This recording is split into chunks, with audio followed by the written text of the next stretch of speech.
Give us your entire salary, or you're no longer part of this family. Those words sliced through the applause and clinking glasses like a blade, right there at my father's retirement party. People were still raising their champagne flutes when my dad turned to me with that stone-cold look and laid down an ultimatum I never saw coming.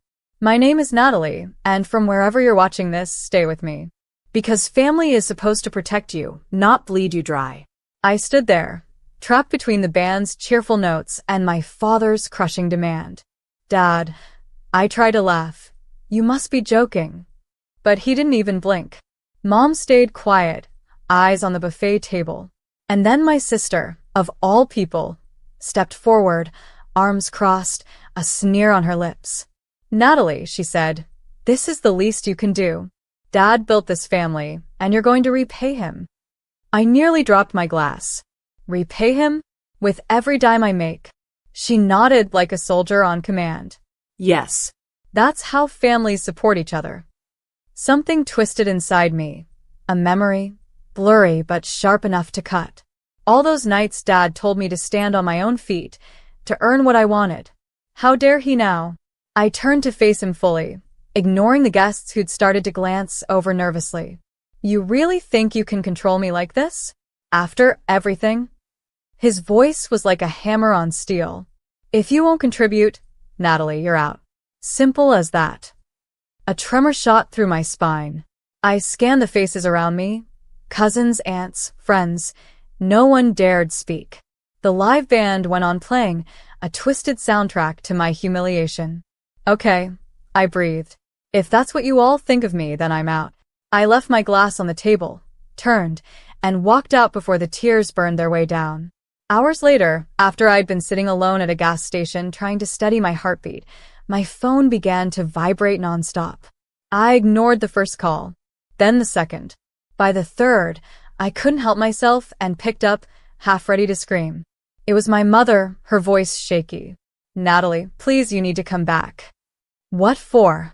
I asked, heart pounding. Her voice broke. It's Dad, something happened. And that's when I heard him whisper my name from behind the door. My heart jumped into my throat. I spun around in that dirty gas station restroom, the phone still pressed to my ear. My mom was breathing so hard I could hear the fear rattling in her lungs.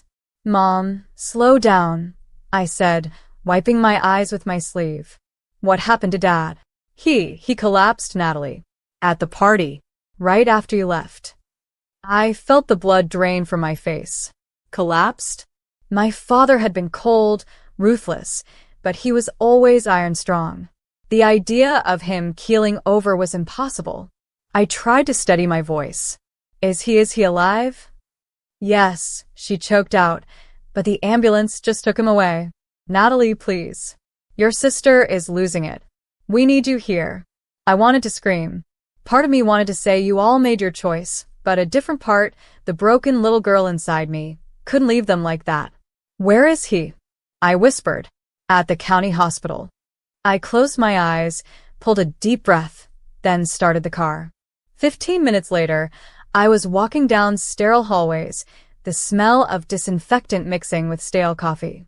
My sister, Brooke, sat outside an emergency room, mascara streaking her cheeks.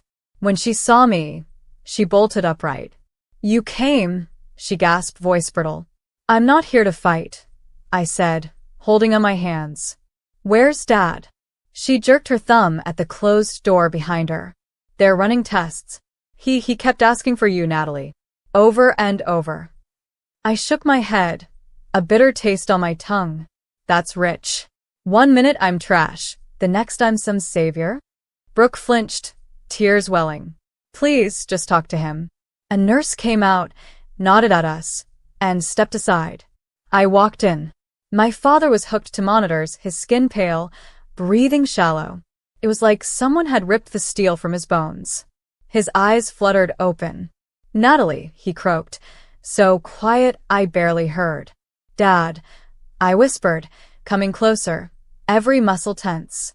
His hand trembled as he reached for mine. I'm sorry, he rasped. I pushed too hard. I swallowed, not sure what to believe. Why would you do that to me? He looked away, shame twisting his face. Because I thought I was protecting our legacy by stealing my entire paycheck. His eyes closed, pained. I didn't see it like that. I was wrong. I wanted to scream, to hit him, to shake him until he saw the truth. But all I could do was stand there, empty and tired. The machines beeped, steady and cold, while the night felt heavy on my shoulders. And that's when I heard him whisper my name from behind the door. Natalie. The voice behind me was so close, I actually jumped, spinning around to find my Uncle Jared standing in the doorway. His face was pale, the lines around his mouth tight with worry. Uncle. I blurted out. What are you doing here? He stepped inside, glancing at Dad on the hospital bed. I came as soon as I heard, he said, voice low. Brooke called me. I folded my arms. Of course she did. Another family intervention. Jared sighed. I know you're angry. You have every right. But you should know the whole story before you decide to cut everyone off. My stomach twisted. What story? He looked straight at me, so serious I felt like a kid again. Your dad, he was trying to pay off a huge debt. That's why he asked for your money. My mouth fell open. A debt? He told me nothing. Jared nodded grimly. He was being blackmailed, Natalie. I felt the room tilt around me, the smell of antiseptic suddenly overwhelming. Blackmail? By who? Jared hesitated. By a man who claims your father ruined him 25 years ago. Said he'd expose something about a woman your dad was involved with. I nearly choked on my own breath. What woman? Dad cheated on Mom? Jared swallowed hard. It's complicated. I shouldn't even be the one telling you this. My mind was spinning, 1,000 ugly possibilities slicing through my thoughts. So, what? He'd rather bleed me dry than confess to Mom? Jared winced. He was desperate to protect the family name. It doesn't make it right, Natalie. But that's the truth. I looked back at Dad, still fragile and wired to machines. Everything I'd believed was collapsing. My father, the Iron Giant, being blackmailed over an affair? I could barely breathe. Why didn't he just tell me? Why did he have to destroy me instead? Jared placed a hand on my shoulder. Because your father has never known how to ask for help. He only knows how to command it. My hands curled into fists. I'm supposed to save him from his own damn mistakes? Again, Jared didn't answer. The silence was heavy, thick. I heard the monitor beep steadily behind me, the air too still, the weight of every lie pressing into my ribs. And that's when I heard him whisper my name from behind the door. Natalie. This time it was Brooke, her voice cracking as she stepped inside the room. Her eyes were swollen from crying, and when she saw Uncle Jared, she flinched like a guilty child. Can I talk to you? She asked me, barely above a whisper. I nodded, following her out into the hallway. The fluorescent lights made everything look uglier, more exposed. Brooke wiped her face with trembling fingers. I know you hate me right now, she started, but you have to understand why I backed Dad up. I crossed my arms. Try me. She took a shaky breath. I'm pregnant, Natalie. My head snapped back, my brain trying to process. What? Since when? 3 months, she said, tears spilling. And Dad promised he'd help with the baby, but only if I stood by him. I didn't want to lose that. I just stared at her, disbelief burning a hole in my chest. So, you threw me under the bus to save yourself? Brooke's shoulders collapsed. I'm sorry. I was terrified. You know how he is. I thought if I did what he wanted, he'd protect me. I felt sick. All those lectures from Dad about family loyalty, and the second it served them, they twisted it like a knife. Brooke reached for my hand, but I pulled away. You know what that did to me? You know how small he made me feel. I do, she sobbed. I do. That's why I need your help now. Please, Natalie. Help us fix this. We can't let that man blackmail him anymore. Us. I snapped. Since when are we a team again? Brooke crumbled. I know I don't deserve it. But this is bigger than us. If that man exposes Dad, Mom will leave him. Everything will fall apart. I let out a bitter laugh. Maybe it should. She shook her head violently. Natalie, please. If not for him, then for me. For the baby. I stared at my sister, watching her break in front of me. Part of me wanted to turn away and let the whole mess burn. Another part, the same soft, forgiving peace that had kept me alive all these years, couldn't do it. Fine. I spat, voice low. But don't think for a second I'm doing this for him. She nodded, a fragile smile fighting through the tears. And that's when I heard him whisper my name from behind the door. Natalie. Dad's voice again, weak but clearer than before, called to me through the crack of the hospital room door. I stepped back inside, feeling every nerve in my body coil. He tried to sit up, wires tugging at his skin. I heard you talking with Brooke, he rasped. I crossed my arms. Yeah, well, turns out your precious golden child sold me out to protect her own hide. He winced. Don't say that about your sister. She was scared. I laughed, bitter and sharp. Scared? Dad, you threatened to disown me if I didn't hand over every paycheck for the rest of my life. That's not family, that's a hostage negotiation. He looked away, shame crawling up his face. I was desperate. Desperate enough to ruin me? I shot back. God, do you even hear yourself? He reached for me, his hand trembling. Natalie, I was wrong. I see that now. But I can't fix it alone. A wave of rage rolled through me, crashing against every good memory I had of him. Then tell me everything, I demanded. No more secrets. No more guilt trips. Who is this blackmailer? What are they holding over you? Dad's mouth worked, struggling to form the words. Finally, he whispered. His name is Marcus. I used to work with him years ago. I stole from him. My jaw went slack. You what? I was young, he stammered. Your mother was pregnant with you. We had no money, and he trusted me with a loan, but I never paid it back. Then I covered it up. Years later, he found me again. I nearly collapsed from the shock. Dad, are you kidding me? You built our entire family on stolen money. Tears flooded his eyes. I try to make it right. I swear. But Marcus threatened to expose everything. He wants it all repaid with interest. That's why I cut him off, seething. So, you decided to take from me instead. His shoulders crumbled under the weight of his guilt. I'm sorry, Natalie. I was trying to protect you from all this. I stared at him, disgust battling pity inside me. No, you weren't protecting me. You were protecting yourself. The beeping of his monitor grew louder as my words sank in, heavy and final. And that's when I heard him whisper my name from behind the door.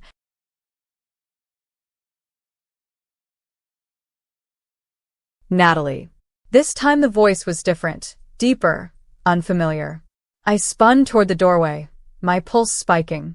A man in a crisp gray suit stood there, hands folded politely, but there was nothing kind in his eyes. Who are you? I snapped, my body tense. He smiled, calm and icy. Marcus. I believe your father has told you about me. Every cell in my body went cold. You're the blackmailer? Marcus tilted his head, studying me like a curious animal. Blackmailer is such a nasty word. Let's say creditor. I stepped closer, jaw clenched. You destroyed my entire family with your threats. He gave a soft laugh. Your father destroyed your family, dear. I simply collected the bill. Dad shifted on the bed, shame burning red across his face. Marcus, please. Marcus raised a finger. Don't waste what little dignity you have left. Then he turned back to me. Natalie, I hear you're quite successful. $5,600 a month, plus bonuses. Impressive. My stomach churned. How the hell do you know that? Marcus's grin widened. I make it my business to know. I shook my head, rage buzzing through every nerve. You're not getting a cent from me. He stepped forward, so close I could smell the mint on his breath. If I don't get what I'm owed, your mother learns everything. Your sister loses any support for that unborn child. And you'll be alone. Again. I felt something snap inside me, sharp and wild. You don't scare me, I spat. Marcus's voice dropped to a whisper. You should be scared. You think you're stronger than your father? Than me? Trust me, Natalie, no one is. My fists curled, nails biting my palm. Get out, I seethed. He leaned in, so close I could see a faint scar along his cheekbone. No. My knees almost buckled under the rage that tore through me. Brooke appeared behind me, voice cracking. Natalie, what do we do? I glanced back at her, then at Dad, then at Marcus, the vulture picking at what was left of us. Something in me changed right then. The fear turned to a cold, perfect clarity. We're not paying you, I told Marcus, steady as stone. He raised an eyebrow. Then you'd better be ready for war. The fluorescent lights flickered overhead, an eerie glow washing across Marcus's smirk. And that's when I heard him whisper my name from behind the door. Natalie. It was Mom this time, stepping through the door with an urgency I'd never seen in her before. Her eyes darted from Marcus to Dad to me, as if the air itself had turned poisonous. What is going on here? She demanded, voice shaking. Marcus turned toward her with a polite bow, like a snake in a tailored suit. Mrs. Moore. We were just discussing finances. Mom's gaze cut through him like a blade. I heard enough outside that door. She looked at Dad, betrayal written across every line of her face. Is it true? You stole from him. Dad looked like he'd been shot. It was decades ago, Claire. I did it for us. She stepped back, horror mixing with rage. For us?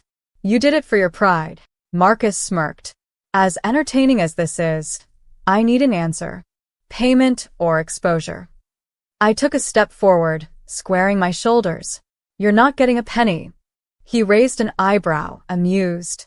Brave words. Brooke clung to my arm, trembling.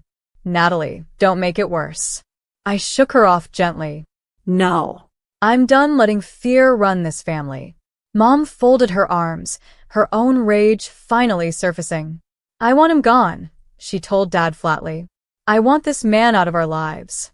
If you won't deal with it, I will. Dad's lips trembled. Claire, please. But Mom was already dialing her phone, voice cold as ice. Hello, officer. I'd like to report a man extorting money from my family. His name is Marcus.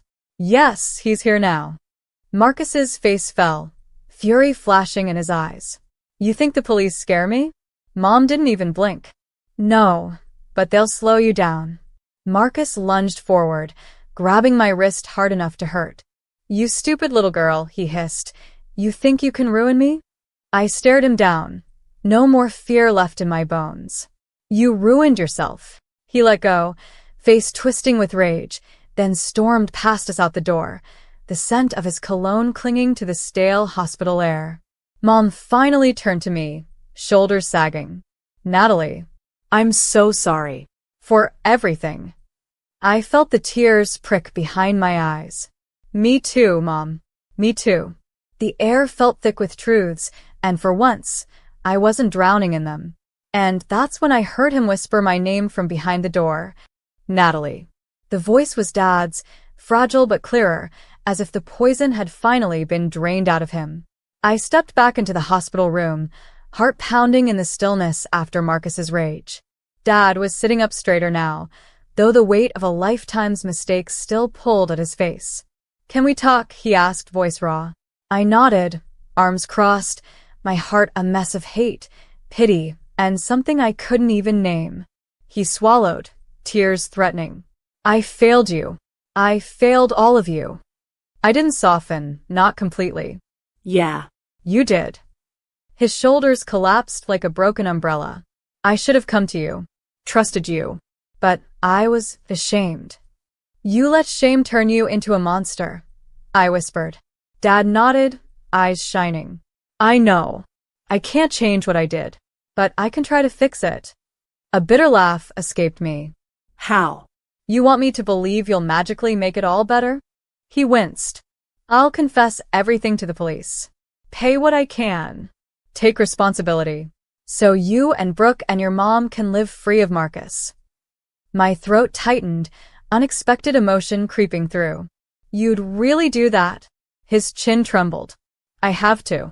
I can't let my children carry my sins. Brooke stepped into the room, holding her belly protectively, tears falling. Dad, please don't go to prison. He reached for her hand, voice breaking. If that's what it costs to protect you, then that's what I'll do. Mom came in too, standing by my side, steadier now. Maybe this family can heal if we stop lying, she said, voice gentle but firm. I felt the truth of it in my bones. After so many years living under secrets, this was the first moment I could breathe. I moved closer, took Dad's hand. Then do it, I whispered. Make this right. He nodded, eyes fierce with something almost like peace. I will. Outside, the faint sound of a police siren began to rise, cutting through the night. And for the first time in forever, I felt like maybe, just maybe, the future wasn't doomed. The officers walked in, and Dad turned himself in without a fight, his head high. Brooke sobbed quietly, Mom held her, and I stood tall, watching the end of a lie and the beginning